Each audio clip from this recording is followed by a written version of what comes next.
Winter storm watch is in effect for most of Connecticut except for the I-95 corridor because of the likelihood of not only some accumulating snow, but enough that could really snarl up traffic for Friday morning and potentially have some lingering effects in the afternoon as well. And some of these areas highlighted in blue may have some 1 inch per hour snowfall rates. So whenever that happens, start looking at limited visibility. The roads are slippery for hours on end, and it's going to be some really difficult driving conditions for Friday morning for inland Connecticut.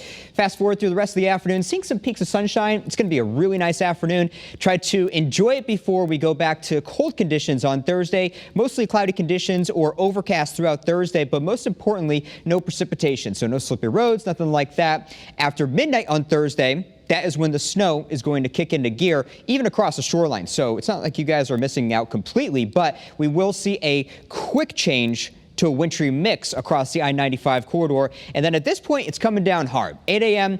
inland counties, it's snowing hard, 1 inch per hour snowfall rates, maybe getting up to 4 or 5 inches already at this point. So getting to work, getting to school, this is going to be a real tough or maybe just a task that's not going to happen for Friday morning.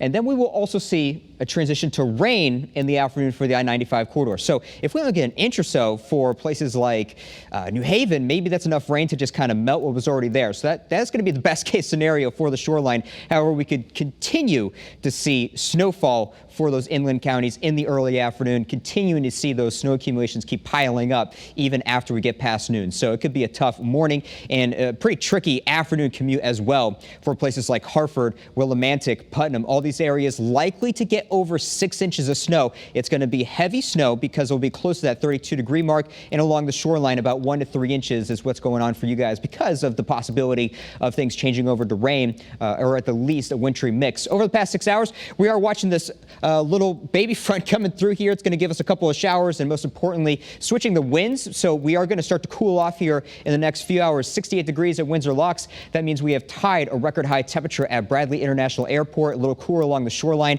in the 50s. And as I said, we will see those temperatures going down and actually pretty rapidly. 5 p.m. it's 45 degrees. So only a few more hours of temperatures in the 60s really. High temperatures for today, everyone getting above 60 degrees. Our wind speeds are still out of the south right now. And it makes sense that Windsor Locks got up to that record temperature with those strongest winds over there. Probably a little bit of downsloping winds kind of helps heat up those temperatures quite a bit. And I mean, this is just remarkable, right? 68 degrees right now with some clearing skies over there.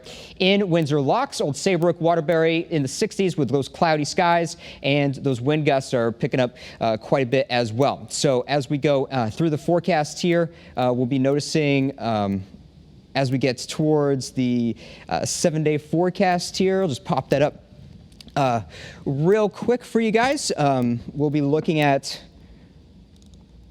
and there we go. As we get into Friday, that's when our early warning weather alert is kicking into gear. 34 degrees for a high temperature, 32 on Saturday, and Sunday 37 degrees. So that snow for those inland counties is not going anywhere for the upcoming weekend. Kara?